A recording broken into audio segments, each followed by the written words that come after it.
Hi, my name is Kris Redus. Welcome to my lesson series on low volume drumming. This is episode 4, where we're talking about a style of drumming that I call the Unplugged Vibe, okay, for lack of a better term here. But this is a really popular style of drumming that's become really common in the last several years. The classic example in my mind of when this stuff happens is when a band will take and they'll record an acoustic version of one of their bigger songs, and they deliberately scale back the instrumentation a lot. They're using mostly acoustic instruments. The drummer may be playing a cajon or like a smaller version of a drum kit like this with hot rods or brushes, and the whole big picture of the music is this softer, more delicate kind of vibe,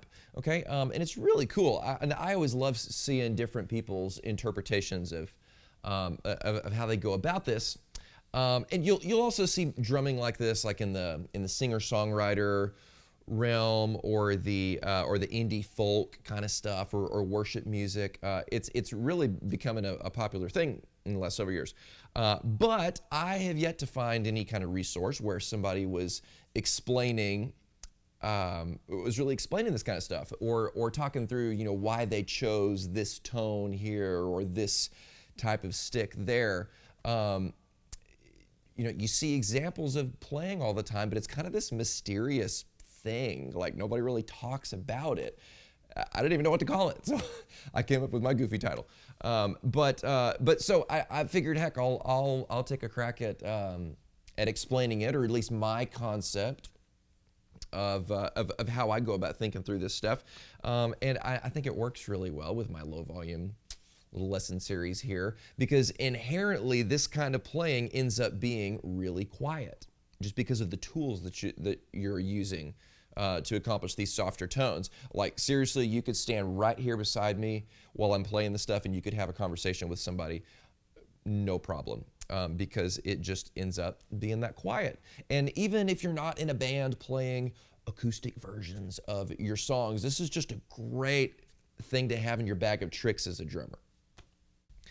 All right, so if I had to sum up my whole philosophy of this kind of playing in one sentence, I would say that it's about softening up all of the different voices on the kit.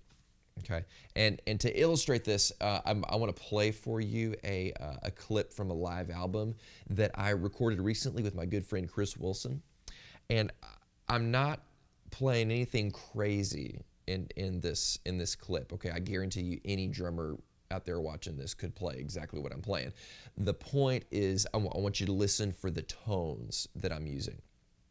The other instruments that are playing you're gonna hear it's an acoustic guitar player, singer, and a cello player. Okay, and the cello isn't even playing low bass notes. He's playing higher melodies.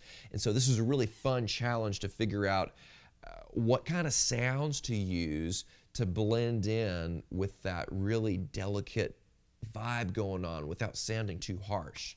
Okay, so check that out. Do you believe in the power of His holy name, that the lame would walk and the blind would see again? Well, I believe in the Father, I believe in the Son, I believe in the Spirit, the three in one. Yet I believe in the gospel, I believe in its word, I believe that our Savior is coming back for this old world.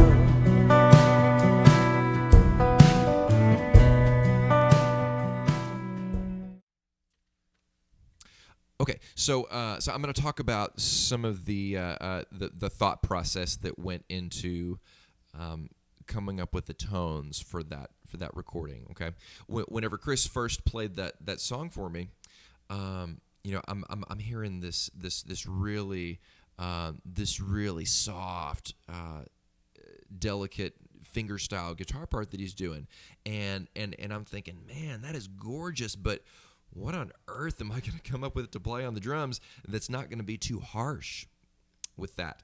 And so I started thinking about each of the individual voices on the kit, one by one, and trying to imagine what those would sound like blended up with that. Okay, and so first I thought about the bass drum sound, and I knew that if I went into the session with your typical like tight, punchy kick drum sound, that was just gonna obliterate the really nice, soft, expressive fingerstyle thing that he had going.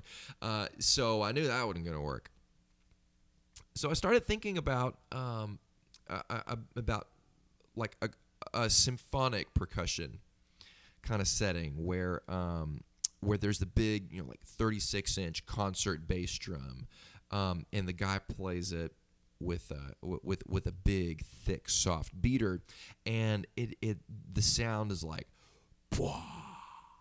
it's real long and kind of thin and boomy, and you barely even hear any of the attack. It's just this massive sound that kind of emanates and has tons of low end, but it's not a punch you in the chest kind of low end. I just thought, that's the kind of sound, or at least the kind of character of tone that will blend in really delicately with this kind of thing. So I started trying to figure out how to get that for my drums, and I used this CNC Player Date 1 here. It's a 20 by 12 kick drum, and I used a Remo coated Power Stroke 3 on the batter head, and the resonant head just had a felt strip in it. That's all. There's nothing actually in the drum, and the Vader Vintage Bomber big wool beater, and the different drum here, but this is pretty close to the tone it was.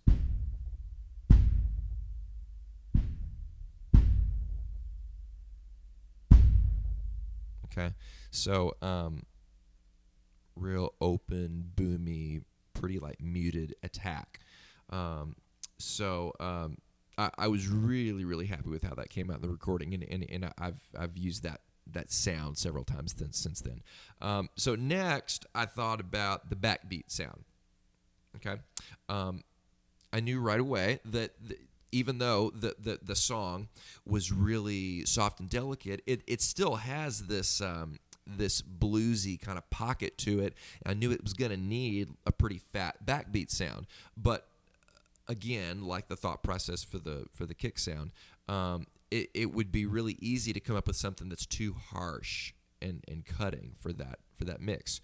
So I chose to put the snare, in the low, fat, pretty dry kind of tone. I used a really similar setup to this, a folded up Kleenex taped down with some gaff tape on the head, and I used the ProMark broomstick in my left hand for the backbeats, and these just work so well for accomplishing just that. A really nice full backbeat sound that's like soft and rounded kind of approach.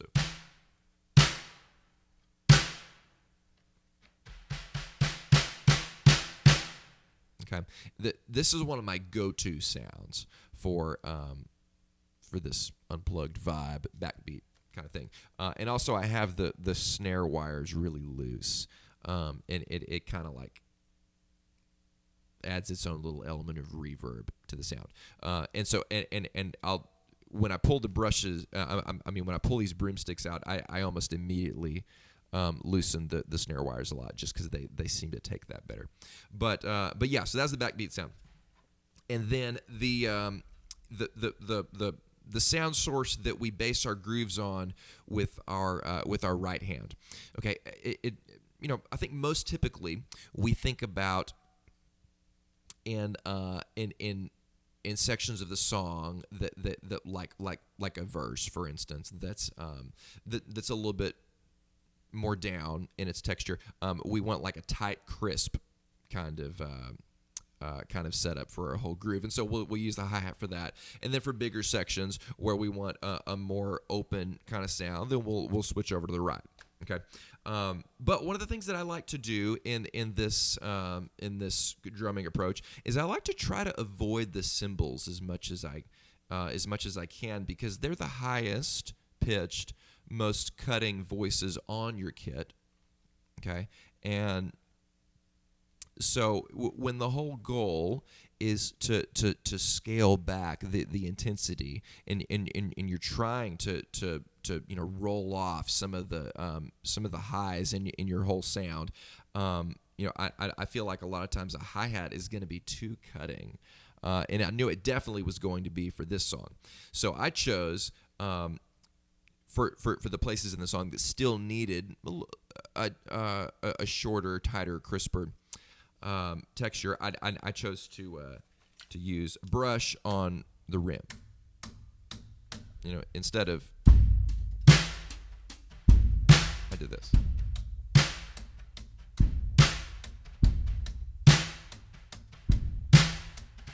Okay. To me, that just seemed to blend in a little bit more subtle. And then I eventually, for the choruses, I worked into playing on the ride too. And I liked the subtle, the subtlety of the brush on the ride. I think it still kept that delicate kind of vibe going. So.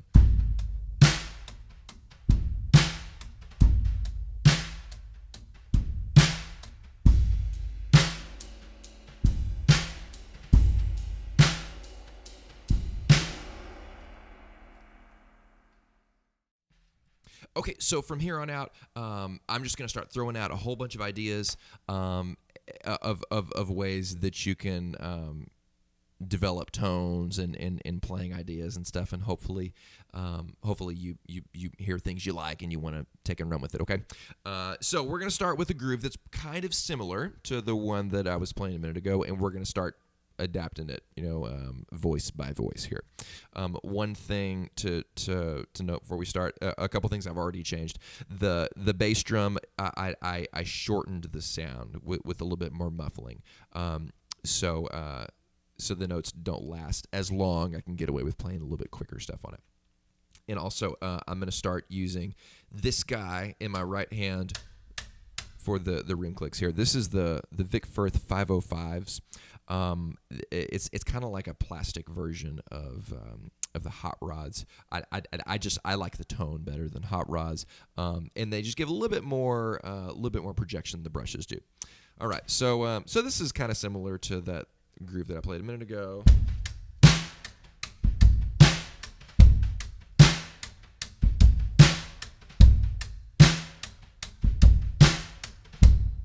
Okay. So say I played that for a while in a song, and I wanted to I want to start making it a little bit more intense. I want a little bit more going on with it. Okay, so I might go.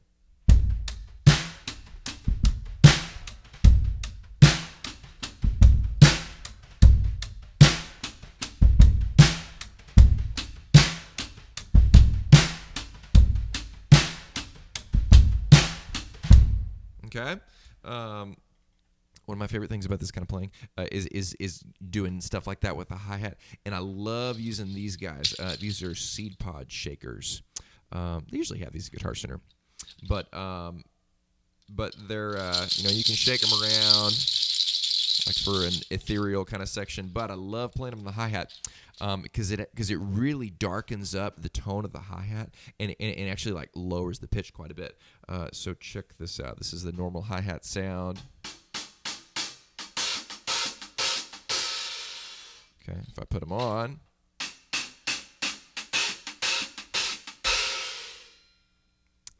it like really lowers the pitch quite a bit, and gives this like shakery kind of sound to it. So I just think it's sweet.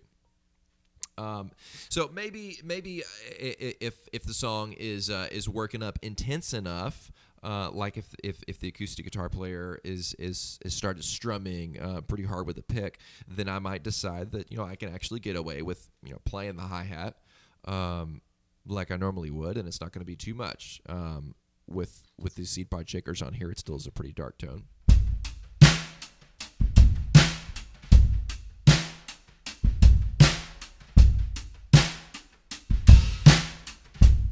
Okay, that's kind of cool. One other way I could adapt this groove is if I put a shaker in my right hand.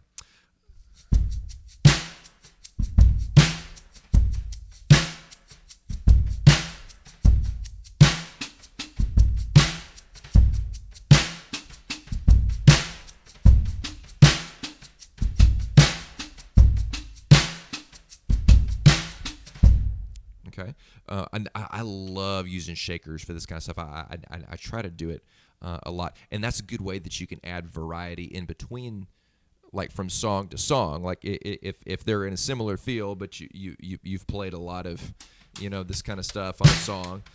Like I may think, okay, I'm going to deliberately do something different on the next song. What's that going to be? Shaker. Okay, I'm going to do that. So good way to add some variety. All right, now say I liked the how the shaker kind of took the song out of that, or took my groove away from that steady like eighth note pulse in my right hand. So I think, okay, what else can I do that has a little bit more smooth flowing 16th kind of feel? So I could take a brush and play on the snare like that, and I could.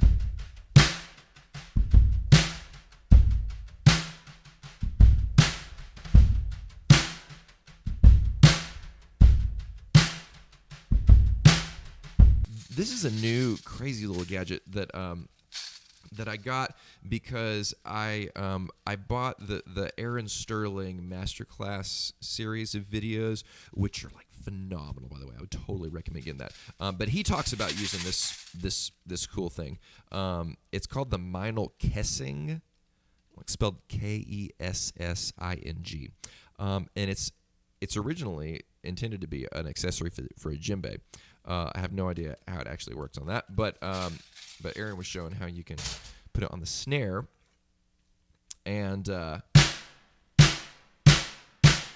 adds this it's almost like you're layering a tambourine sample on top of your snare drum. Kind of dries it out even a little bit more. It's just a super cool sound. Gives it like an electronic kind of flair.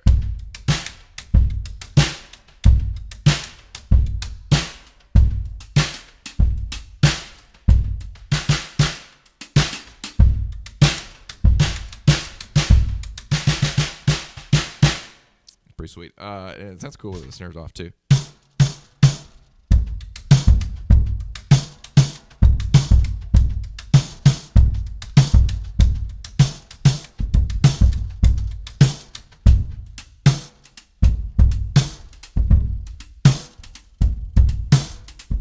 I know, this is just fun to play around with. Okay, we're going to talk about brush playing for a minute.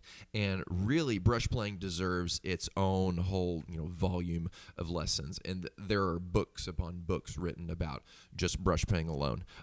So I kind of feel a little silly trying to cover it here in just a minute.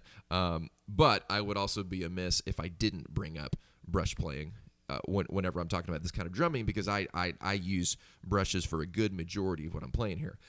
So this is just some really simple brush techniques to get you started and to get you, playing some functional kind of stuff.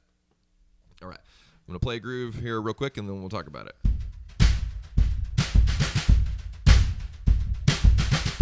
Okay, let's talk about the layers happening here. You've got the bottom layer of the filler 16th notes kind of stuff. And you got the top layer. Okay, the backbeats of the accents. For the filler stuff, there's a couple different types of strokes that I'll use. If I want it to be quiet and dry, I'll go like this. So I'm actually letting the brush rest on the head just a little bit with each stroke, and I'm not putting much force behind it. I'm just kind of letting it fall there. Okay. That's actually muting the head a little bit. Now, if I want to pull some more tone out of the drum for a bigger section,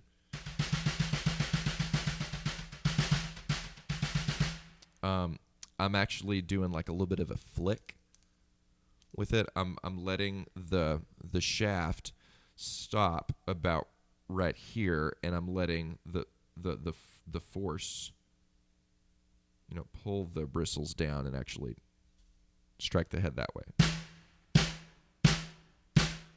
Okay, they bounce up immediately off the head and then just pulls tone out of the drum. Okay, it's kind of a funny technique to get used to at first, but after a while, it's no problem. So you can choose whether you want big and open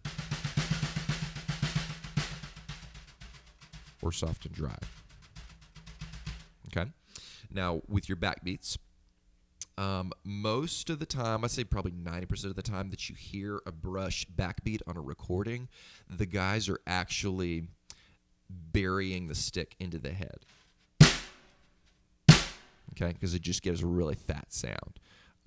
That's like center of the head, no rim shot. I'm burying it straight in. I'm putting a pretty good amount of force behind it. Okay, you can also do rim shots with that.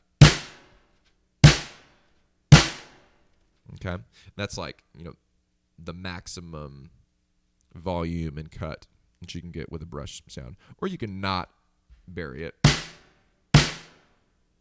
This is a little bit more tone. I already have my snare pretty dried out with muffling, so you're not hearing a big difference. But if it was wide open, that you'd hear a really, really big difference. Okay, so or for a really soft section, that's a nice backbeat sound. I'm not actually letting the plastic handle touch the head, just the bristles. I like that. Okay, so for a softer version of that groove,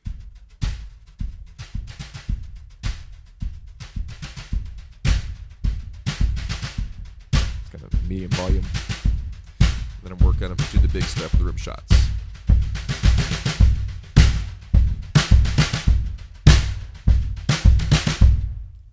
Okay.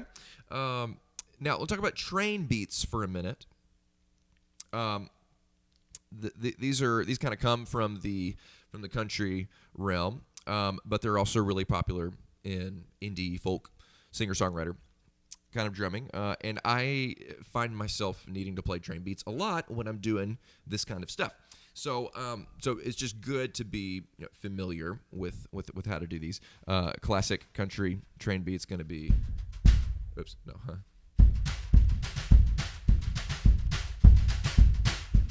Okay, Johnny Cash. Any of that.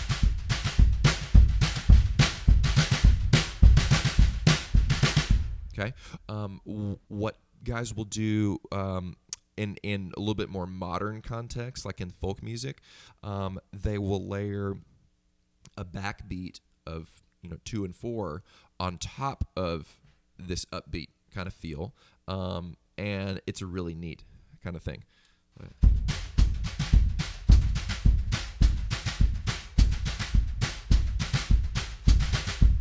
Okay, or you can switch those. You can do the upbeats on the hi-hat and the backbeats on the snare.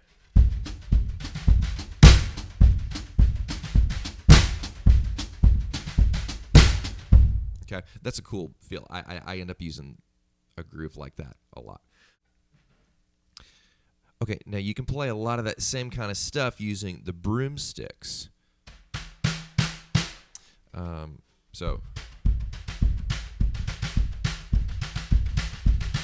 okay, I'm still burying them into the head to mute it and dry it up a little bit, just like I did with the brushes. And you can, your backbeats, you can dig it in just like that too. And I'll use the broomsticks and the brushes a lot for for this kind of playing, just depending on what I feel like the song needs. These are going to sound a little softer, fatter, earthier, and these are going to sound a little bit tighter and crisper with a more clear articulation. So both great tools to use. All right, so another cool approach that I'll take is to use a higher tuned snare drum with a towel over it. Okay, it needs to be tuned higher than like I had my other snare, which was real low, fat and dry. That just sounds nasty if you put the towel on top, because it needs a little bit higher tension, a little bit more response to be able to sound good here. But there is a lot of cool sounds that you can do with this if you turn the snares off and you use mallets like this. It almost has this like underwater kind of vibe.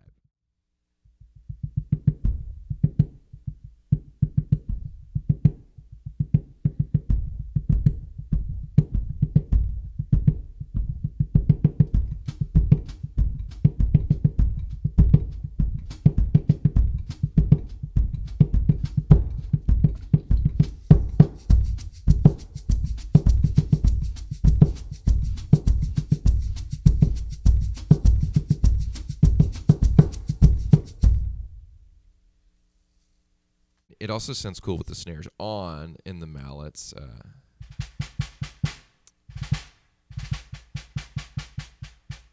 It's kind of like a field drum kind of vibe. That's neat. The broomstick backbeats sound great on it. Need to go looser on the snares with that.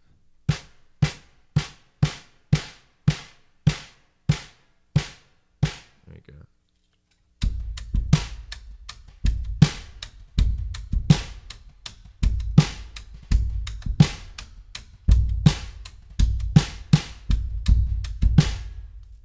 That's pretty cool. This guy sounds nice there too.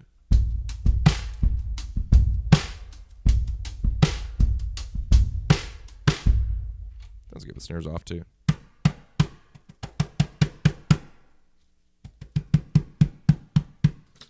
That's got a real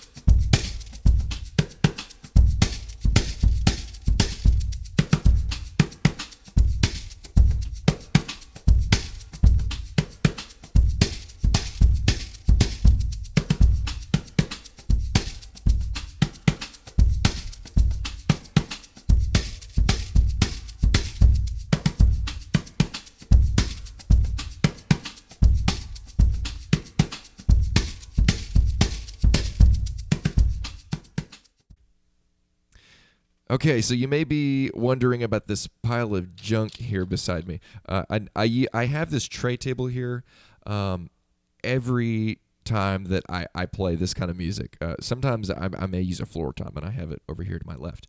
But if you notice, like the whole time, I've been using all kinds of different tools of this stuff to make these different sounds, and I'm constantly switching out different tools in each hand, and so it's really, really helpful to have all this stuff right here. So what this is just a snare stand, an old drum head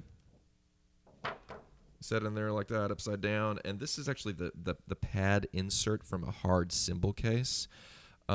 It's like the perfect size, but you could use a towel or whatever. But this just pads it such that things don't make noise when you set it on there. And so yeah, this is my useful little DIY hack for doing this kind of stuff. All right, so one of my favorite things about this kind of playing and seeing other people do it is that I've never seen any person use the exact same setup for this. It seems like everybody's got their own interpretation of what sounds to use, and a lot of people I'll see use base it from a traditional drum set type gear like I've got going here, but a lot of other guys will build this kind of setup around a cajon, and that's their main go-to sound for everything, and they'll accent it with other things. Or some people build it around a djembe or around a sample pad, and just accent it with some other acoustic things, or you can even draw a lot of elements from the world percussion realm into this too. So literally, like, your imagination is the only limit for the kind of stuff that you can make work in this unplugged kind of feel. Okay, so if you've stuck with me this long, and especially if you've checked out my other videos, then I'm assuming that you must be a pretty serious player. And so I have one more thing I'm going to share with you. If you've seen the other 3 videos, you'll notice that nowhere in there did I talk about using hot rods or things like this. And it's very intentional, because I think these are great tools and they're really cool sounds, but they have their own musical application that is totally different from your normal classic drum sound. Okay, in the other 3 videos, those were all focused on achieving a big full drum sound that carries a lot of energy and intensity in the music, achieving that sound just at a softer volume level. Okay, and whenever I share a lot of those ideas with people, I'll hear guys say, it's hilarious how often I hear this, that, well, if I ever need to play quietly, I'll just use hot rods. And I'll think, oh man, I mean, yeah, that will lower your volume real quick, but is that the tone that you want for that musical situation? I'd venture to say most of the time, probably not. I mean, you can find scads of videos out there on YouTube about 5 quick tips for lowering your drum volume, and they're always going to tell you to use hot rods. At some point, that's going to be one of the tips. But I mean, like I said, it's that's probably not the actual tone that you want from your drums. If you're using a normal drum sound, normal drumming kind of approach, and the sticks are just too loud, and if you pick up these and try to play the exact same way, they're going to sound thin and nasty, and the entire mix of the music is just going to sound dull and gross. Okay, so if you're in a situation where you're finding that you can't play quiet enough with sticks, okay, time to hit the practice room and get to where you can. Okay, these are great tools, but I like to use them for a whole other approach than your classic drum sound. All right, guys. Well, thank you so much for hanging with me here. I know this has been very long, but this kind of drumming is so fun, and there's so many different facets to it. And I hope that you've been inspired by something, and that you want to go and practice and try to incorporate some of this into your playing. So be sure to check out my other lessons in this series if you haven't yet, and subscribe and all that fun stuff. So yeah, you guys have a blessed day. See ya.